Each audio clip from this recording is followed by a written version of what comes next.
Hello दोस्तों, स्वागत है आपका अपने यूट्यूब चैनल में। तो आज की हमारी क्लास होने वाली है हिंदी की, जो कि आने वाले एग्जाम के लिए बहुत इम्पोर्टेंट है। थोड़ा स्वास्थ्य ठीक होने के कारण, स्वास्थ्य ठीक नहीं था मेरा, तो इसलिए वीडियो आई नहीं थी।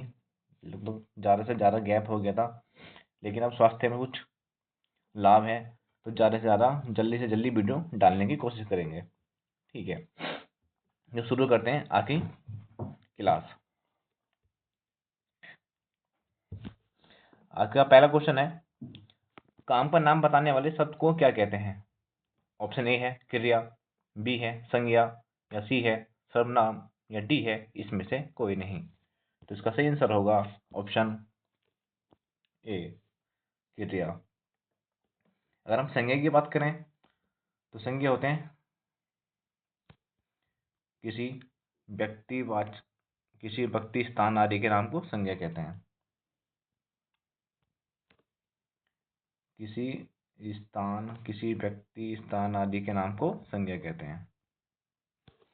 और सर्वनाम आते हैं यानी कि सबका नाम, सर्वनाम आते हैं सबका नाम। अगला क्वेश्चन हमारा, कान काटना मुहावरे का अर्थ है? ऑप्शन ए है चतुर होना, बी है मूर्ख होना, सी है विनम्र होना, या डी है कटखना होना। तो इसका सही आंसर होगा ऑप्शन ए। अगला क्वेश्चन हमारा, किस शब्द की रचना प्रत्यय से हुई है? ऑप्शन ए है व्यायाम, ऑप्शन बी है अभियोग, ऑप्शन सी है पहाड़ी, या डी है अपमान। तो इसका सही आंसर होगा ऑप्शन सी, पहाड़ी। तो इसमें आता है ई प्रत्यय, आप लोग नोट कर लीजिए।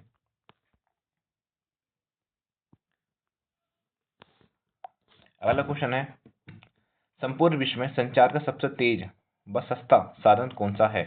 ऑप्शन ए है स्नेल मेल, ऑप्शन बी है ईमेल, या सी है फैक्स, या डी है कोरियर सेवा। तो इसका सही आंसर होगा ऑप्शन बी।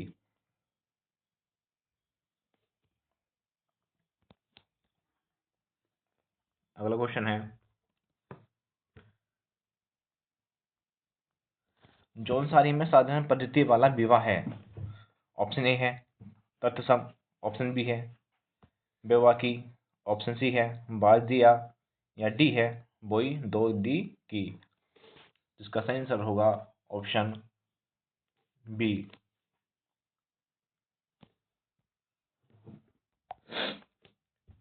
अगर हम बात दिया विवाह की बात करते हैं तो ये सबसे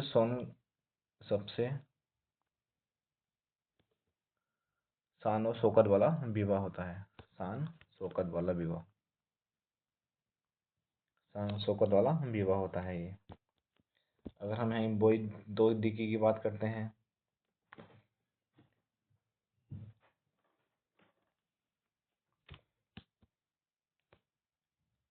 ये एक नॉर्मल विवाह मान सकते हैं। इसमें नॉर्मल साधारण पद्धति वाला है, तो इसमें भी साधारण पद्धति मान सकते हैं एक बार को।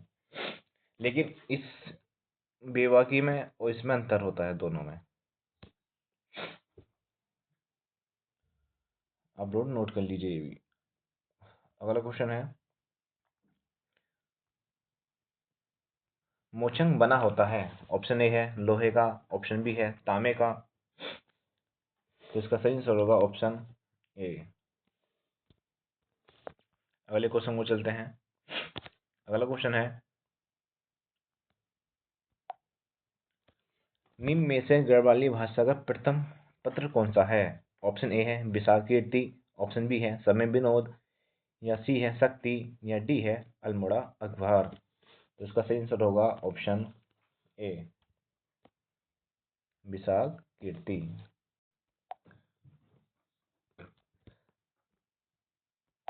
हम विशाल कीर्ति की बात करते हैं तो ये 1913 से प्रकाशन में किया गया। 1913 में प्रकाशन किया गया था इसका। कहाँ से? पौड़ी से। उसके संपादक थे इसके सच्चिदानंद कुकरेती। कुकरेती।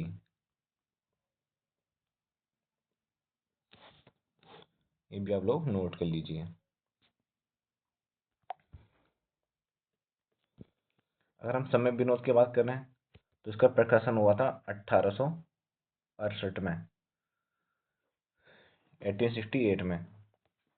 और ये प्रकाशित होता था, स्थान आता था इसका जसपुर से, जसपुर से। प्रेस का नाम था इसका नैनीताल प्रेस, नैनीताल प्रेस। इसके संस्थापक की बात करते हैं कि संपादक कौन थे इसके, तो वो थे जयदत्त, जयदत्त जोशी।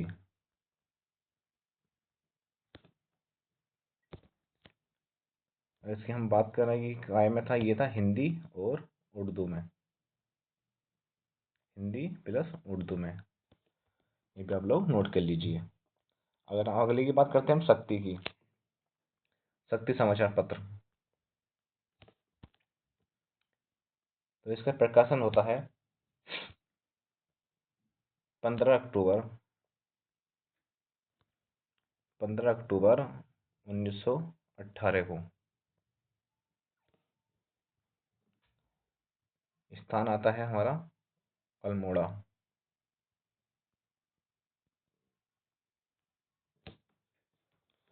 भाषा आती है इसकी हिंदी, भाषा आती है इसकी हिंदी। और प्रेस, अगर प्रेस की बात करें इसकी प्रेस, वो आती है देशभक्त प्रेस, देशभक्त प्रेस। संपादक आते हैं इसके, संपादक आते हैं इसके शक्ति अखबार के, वो आते हैं बीडी पांडे, बीडी पांडे। ये भी आप लोग नोट कर लीजिए। अगली बात करते हैं हम अल्मोड़ा अखबार की। तो अल्मोड़ा अखबार का प्रकाशन 1871 में हुआ था। वो भी कहाँ से हुआ था, अल्मोड़ा से। मूल भाषा थी इसकी कुमाऊनी, अन्य भाषा थी इसकी हिंदी। और रजिस्टर नंबर था इसका 10, रजिस्टर नंबर था इसका 10, वो आता 10, रजिस्टर नंबर 10। संपादक आते हैं इसके प्रथम, वो आते हैं बुद्धि वल्लभ पंत।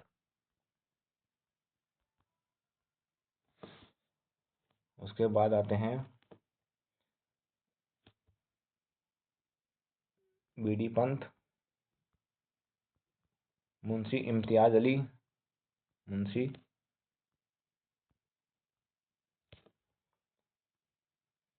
इम्तियाज अली,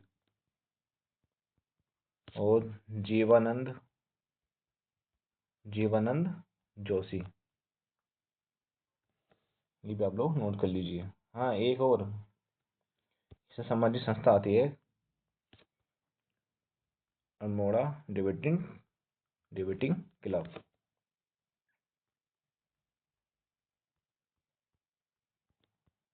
वो आती है हमारी 1817 में।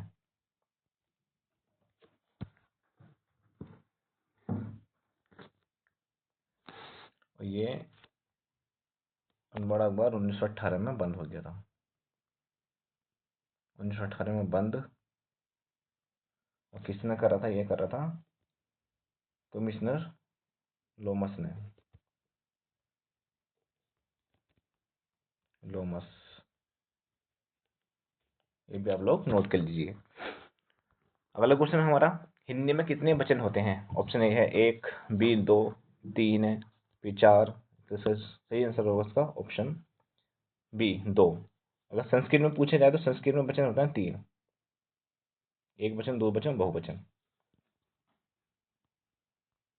अगला क्वेश्चन हमारा, पायोधी समानार्थी शब्द है। ऑप्शन ए है दूध का, ऑप्शन बी है समुद्र का, ऑप्शन सी है रात्रि का, या डी है सूरज का। तो इसका सही आंसर होगा ऑप्शन बी।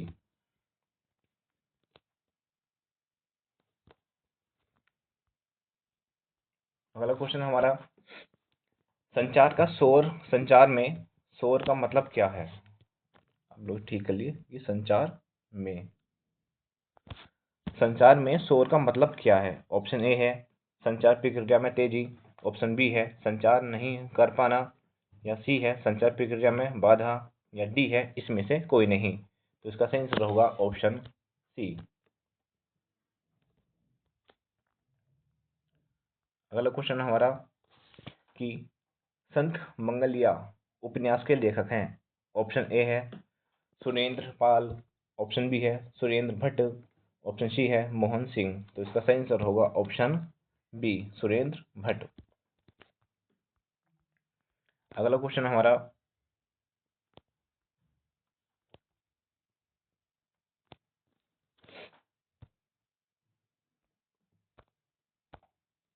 जिन शब्दों में प्रयोग के अनुसार कोई परिवर्तन नहीं होता है उन्हें कहा जाता है। ऑप्शन ए है पद, ऑप्शन बी है अभिकारी शब्द, या सी है अभिकारी शब्द, सॉरी बी है विकारी शब्द, और सी है अभिकारी शब्द, और डी है इसमें से कोई नहीं। तो उसका सही आंसर होगा ऑप्शन सी। अब विकारी शब्द की बात करें तो इसमें परिवर्तन हो जाता है, परिवर्तन हो जाता है। अगला क्वेश्चन है, मानव शब्द के लिए उपयुक्त भाववाचक संज्ञा का चयन कीजिए। ऑप्शन ए है मानवता, ऑप्शन बी है मनुष्यता, या सी है आदमियत, या डी है इसमें से कोई नहीं। तो इसका सही आंसर होगा ऑप्शन ए। अगला क्वेश्चन हमारा, निम्न में से चालक क्या है? ऑप्शन ए है रस्म है, बी है दर्रा, सी है भोजन, या डी है नृत्य। तो इसका सही आंसर होगा ऑप्शन ए, रस्म। हम चाले की बात करते हैं तो ये आती है थारू जनजाति में, चाला थारू जनजाति में। ये होती क्या है? ये होती है कि विवाह के बाद जब लड़की स्थायी रूप से लड़के के घर चली जाती है तो उसे चाला कहते हैं। यानी कि जो लड़की स्थायी रूप से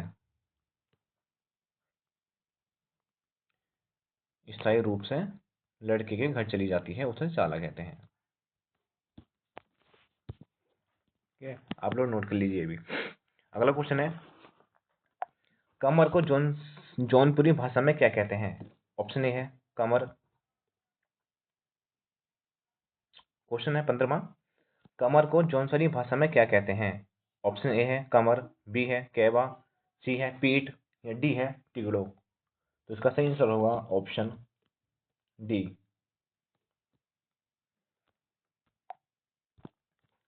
अगर हम कमर की बात करें तो ये कुमाऊनी भाषा में कहा जाता है इसे। कैवा आता हमारा गढ़वाली में, और पीठ तो हमारी हिंदी में आती है, हिंदी।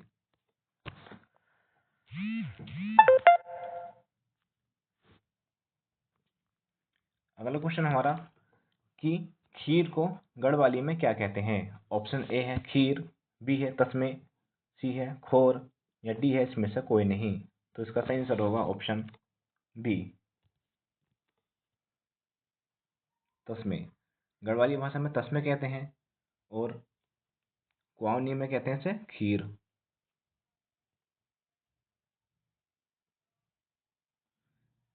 इसे कहते हैं जोहारी में, खोर कहते हैं जोहारी भाषा में। ये भी आप लोग नोट कर लीजिए। अगला क्वेश्चन हमारा कि फलिया शब्द का अर्थ है। ऑप्शन ए है चीरे हुए छोटे छोटे तख्ते, या बी है चीरे हुए छोटे छोटे कपड़े, या सी है फटा हुआ दूध, या डी है घर का बेकार कमरा। तो इसका सही आंसर होगा ऑप्शन ए, चीरे हुए छोटे छोटे तख्ते को फलिया कहते हैं। अगला क्वेश्चन हमारा कि थारू जनजाति में दूल्हे के पिता को क्या कहते हैं? ऑप्शन ए है कारोदेव, ऑप्शन बी है कीटैची, या सी है चाले, या डी है इसमें से कोई नहीं। तो इसका सही आंसर होगा कीटैची, ऑप्शन बी कीटैची। अगर हम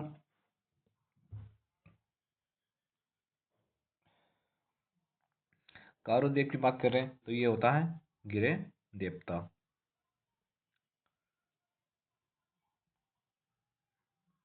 कारू जनजाति में। और चाला मतलब होता है चाले यानी गोना, जो लड़की का गोना करते हैं। अब लोग ये याद रखिए कि दूल्हे के पिता को जोन्स थारू जनजाति में कीटैचे कहते हैं। अगला क्वेश्चन है, नेपथ्य में हंसी नामक रचना है। ऑप्शन ए है शेखर जोशी, ऑप्शन बी है राजेश जोशी, सी है मनोहर श्याम जोशी, या डी है इसमें से कोई नहीं। तो इसका सही आंसर होगा ऑप्शन बी राजेश जोशी। राजेश जोशी हम अन्य रचनाओं की बात करते हैं तो वो आती हैं, एक दिन पेड़ बोलेंगे, एक दिन पेड़ बोलेंगे, मिट्टी का चेहरा, मिट्टी का चेहरा,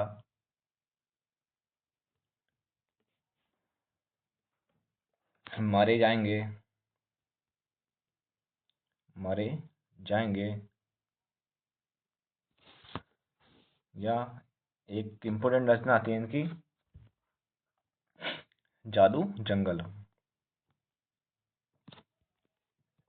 एक नाटक है इनका जादू जंगल। ये पे आप लोग नोट कर लीजिए। अब बात करते हैं हम शेखर जोशी की। तो शेखर जोशी का जन्म हुआ था 1932 में।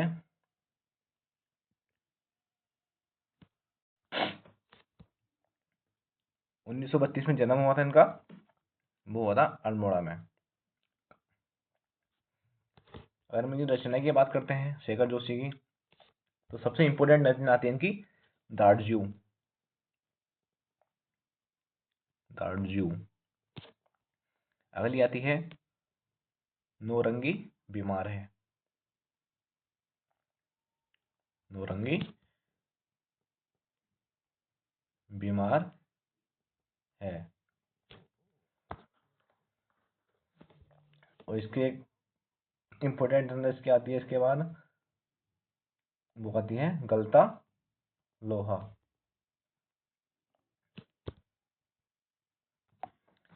अगर हम मनोहर श्याम जोशी की बात करते हैं तो इनका जन्म होता है 1933 में, अजमेर यानी राजस्थान में। ये रचनाएं हैं इंपॉर्टेंट रचनाएं इनकी, जैसे ये नाटक आता हम लोग। इनका नाटक हो गया ये हम लोग। सबसे प्रसिद्ध रचना आती है इनकी एक,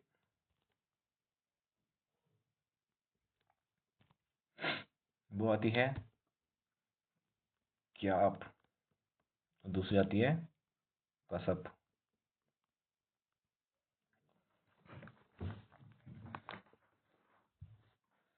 क्या आपके टाइम ने 2005 में साहित्य अकादमी पुरस्कार मिल चुका है मनोहर श्याम जोशी को। इनकी एक फिल्म आती हैं, जैसे मनोहर श्याम की फिल्म आती हैं एक दो, जैसे आती है हे राम, दूसरी आती है पापा कहते हैं, और सबसे इम्पोर्टेंट फिल्म आती इनकी आती है, फिल्म आती है अप्पू राजा। अप्पू राजा, ये भी आप लोग नोट कर लीजिए। अगला क्वेश्चन हमारा कि बकरी के बच्चे को जौनसारी में क्या कहते हैं। ऑप्शन ए है चेलकुड़ो, ऑप्शन बी है छेबड़ो, या सी है टोपरा, या डी है पायता। तो इसका सही आंसर होगा, इसका सही आंसर है ऑप्शन ए चेलकुड़ो। अगर हम छेबड़ो की बात कर रहे हैं तो छेबड़ो कहते हैं जौनसारी भाषा में छिपकली को। छिपकली को छेबड़ो कहते हैं। और टोपरा कहते हैं बड़ी टोकरी को। ये पायता है, ये पर्व है। आप सबको पता है दशहरे पे, दशहरे को पायता कहते हैं। मैं आशा करता हूँ कि आप सब बच्चों को ये वीडियो अच्छी लगी है। तो हमारे ज़्यादा से ज़्यादा वीडियो को हमारे लाइक करें, सब्सक्राइब करें हमारे चैनल को, और ज़्यादा से ज़्यादा वीडियो को शेयर करें। जय हिंद, जय भारत, जय उत्तराखंड।